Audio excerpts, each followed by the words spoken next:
Hello guys, നമ്മളിന്ന് evaluation എന്ന ടോപ്പിക്കാണ് നോക്കാൻ പോകുന്നത്. എക്സാമിനൊക്കെ 2 മാർക്കിനും 4 മാർക്കിനൊക്കെ ചോദിക്കാവുന്ന ക്വസ്റ്റ്യൻസ് വരുന്നുണ്ട്. ഇതിൽ ഇവാലുവേഷനിൽ നമ്മൾ മെഷർമെൻറ്റ്സിനെ വാല്യൂ ചെയ്യുകയാണ് ചെയ്യുന്നത്. അതായത് ഒരു കുട്ടിക്ക് മാർക്ക് കിട്ടുന്നുണ്ടെങ്കിൽ ആ കുട്ടിയുടെ മാർക്കിൻ്റെ ബേസിൽ ആ കുട്ടി പാസ്സാണോ ഫെയിലാണോ അല്ലെങ്കിൽ ഔട്ട്സ്റ്റാൻഡിംഗ് ആണോ ആവറേജ് ആണോ അങ്ങനെയുള്ള ഓരോ വാല്യൂസ് നമ്മൾ നൽകണം. ആ മാർക്കിനനുസരിച്ചിട്ടുള്ള വാല്യൂസ് നമ്മൾ നൽകുകയാണ് ചെയ്യുന്നത്. ഇറ്റ് ഈസ് ഒരു ക്വാളിറ്റി ആണുള്ളത്. അപ്പോൾ ക്വാളിറ്റി ഓഫ് സംതിങ് എന്നതാണ് ഈ ഇവാലുവേഷനിൽ വരുന്നത്. അത് നമ്മളുടെ ഈ മെഷർമെൻറ്റിനേക്കാളും കുറച്ച് കോംപ്രഹെൻസീവ് ആയിട്ടുള്ളൊരു കോൺസെപ്റ്റ് തന്നെയാണ്.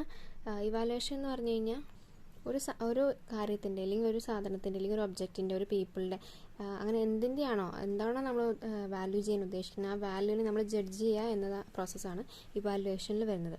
ഗ്രൗണ്ട്ലാൻഡിൻ്റെ ഒരു ഡെഫിനിഷൻ നമുക്ക് നോക്കാം. Evaluation is a systematic process of determining the extend to which instructional objectives are achieved by people.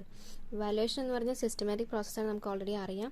ആ സിസ്റ്റമാറ്റിക് പ്രോസസ്സ് എന്തിനാണെന്ന് വെച്ച് കഴിഞ്ഞാൽ നമ്മുടെ ഇൻസ്ട്രക്ഷണൽ ഒബ്ജക്റ്റീവ്സ് നമുക്ക് ഓൾറെഡി ഇൻസ്ട്രക്ഷണൽ ഒബ്ജക്റ്റീവ്സ് നമ്മൾ ഫസ്റ്റ് സെമ്മിൽ പഠിച്ചിട്ടുണ്ട് എന്തൊക്കെയാണെന്നുള്ളത്.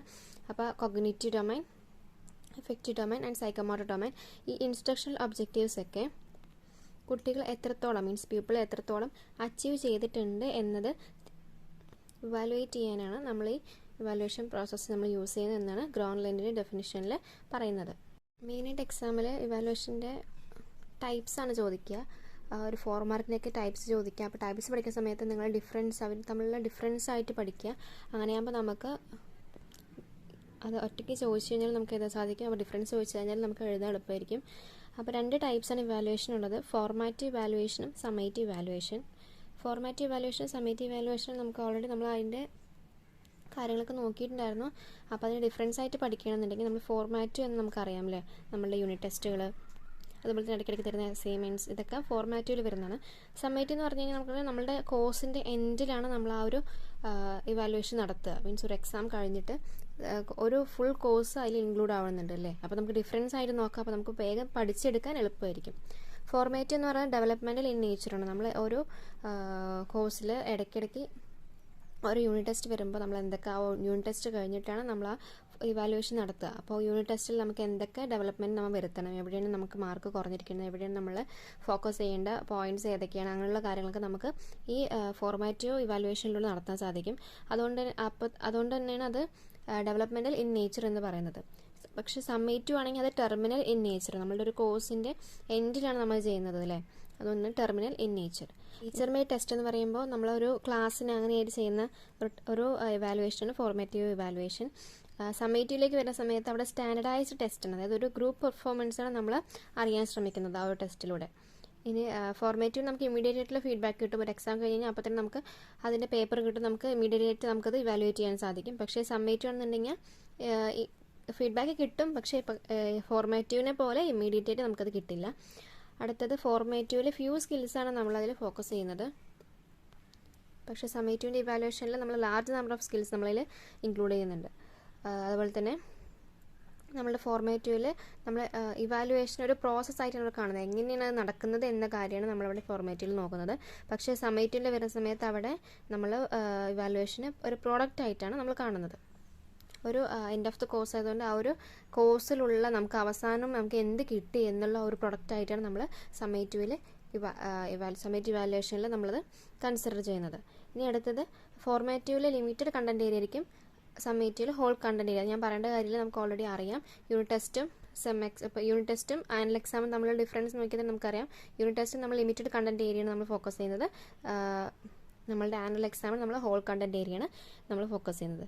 അതുപോലെ തന്നെ നമ്മുടെ ഫോർമാറ്റീവ് ഒരു കുട്ടിയുടെ സ്ട്രെങ്ത് എന്താണ്, വീക്ക്നെസ് എന്താണ്, എവിടെയാണ് നമ്മൾ ഇമ്പ്രൂവ് ചെയ്യേണ്ടത്, എവിടെയാണ് ആ കുട്ടി കുറച്ചുകൂടി ഫോക്കസ് ചെയ്യേണ്ടത് എന്നുള്ള കാര്യങ്ങൾ നോക്കാൻ വേണ്ടിയിട്ടാണ് നമ്മൾ ഫോർമാറ്റീവ് വാല്യുവേഷൻ നടത്തുന്നത്. സമ്മേറ്റീവ് ആണെന്നുണ്ടെങ്കിൽ ഒരു പ്രൊമോഷനും അതുപോലെ തന്നെ ക്ലാസിഫിക്കേഷനും വേണ്ടിയിട്ടാണ്. ഫോർമാറ്റീവിൽ നമ്മൾ നോക്കുക, it's focus is on improvement of students achievement. ഒരു സ്റ്റുഡൻറ്റിൻ്റെ അച്ചീവ്മെൻറ്റാണ് അവിടെ ഫോക്കസ് ചെയ്യുന്നത്. സമ്മേറ്റീവിലാണെന്നുണ്ടെങ്കിൽ അവിടെ സ്റ്റുഡൻസിൻ്റെ അച്ചീവ്മെൻറ്റിനെ മെഷർ ചെയ്യുകയാണ് ചെയ്യുന്നത്. അതുപോലെ തന്നെ യൂണിറ്റ് ടെസ്റ്റ് എന്ന് പറയുന്നത് നമ്മൾ യൂണിറ്റ് ടെസ്റ്റ് 1, ടെസ്റ്റ് 2 അങ്ങനെ ചെയ്യാറുണ്ട് അല്ലേ. അപ്പോൾ ഒരു കണ്ടിന്യൂസ് ഇവാലുവേഷനാണ് ഫോർമാറ്റീവിൽ വരുന്നത്. ആനുവൽ എക്സാം എന്ന് പറയുന്നത് നമ്മുടെ എൻഡ് ഓഫ് ദ കോഴ്സിൽ ഒരു എക്സാമേ ഉള്ളൂ. അപ്പോൾ അതുകൊണ്ട് തന്നെ അത് ആനുവൽ എക്സാം ആയാലും എക്സ്റ്റേണൽ എക്സാംസ് ആയാലും ഞാനിപ്പോൾ എക്സാമ്പിളായിട്ട് മനസ്സിലാക്കാൻ പറ്റുന്നത് ഒരു ആനുവൽ എക്സാം എന്നൊരു മോഡലാണ്. അതുകൊണ്ടാണ് ഞാൻ ആനുവൽ എക്സാം തന്നെ റിപ്പീറ്റ് ചെയ്ത് പറയുന്നത്.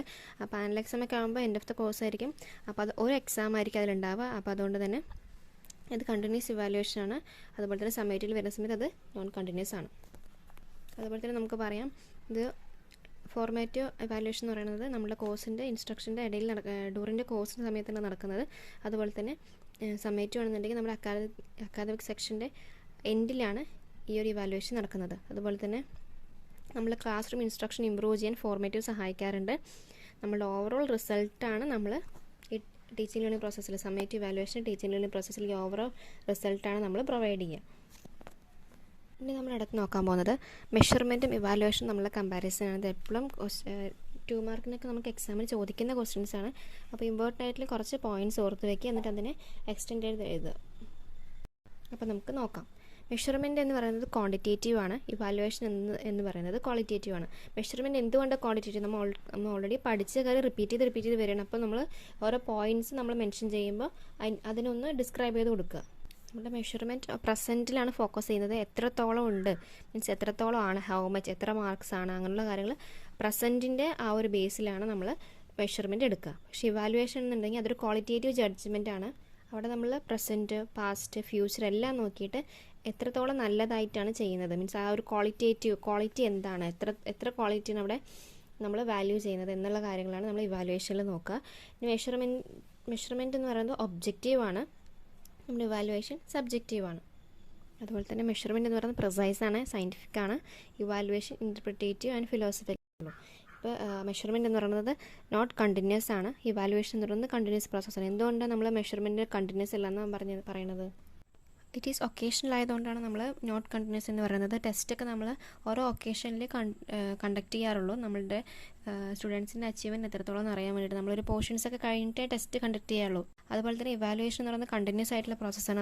അതെന്തുകൊണ്ടാണെന്ന് വെച്ച് കഴിഞ്ഞാൽ പീപ്പിൾസിന്, അതായത് സ്റ്റുഡൻസിന് ടീച്ചേഴ്സ് കണ്ടിന്യൂസ് ആയിട്ട് അവർ ഇവാലുവേറ്റ് ചെയ്യാറുണ്ട്. ടെസ്റ്റിന് പുറമെ ഒബ്സർവേഷനിലൂടെയും ഇൻ്റർവ്യൂയിലൂടെയും സോഷ്യോമെട്രി എന്നീ ടെക്നിക്കൊക്കെ യൂസ് ചെയ്തിട്ട് ടീച്ചർ കണ്ടിന്യൂസ് ആയിട്ട് സ്റ്റുഡൻസിനെ ഇവാലുവേറ്റ് ചെയ്യേണ്ടത്. അതുകൊണ്ടാണ് ഇവാലുവേഷൻ കണ്ടിന്യൂസ് പ്രോസസ്സ് എന്ന് പറയുന്നത്.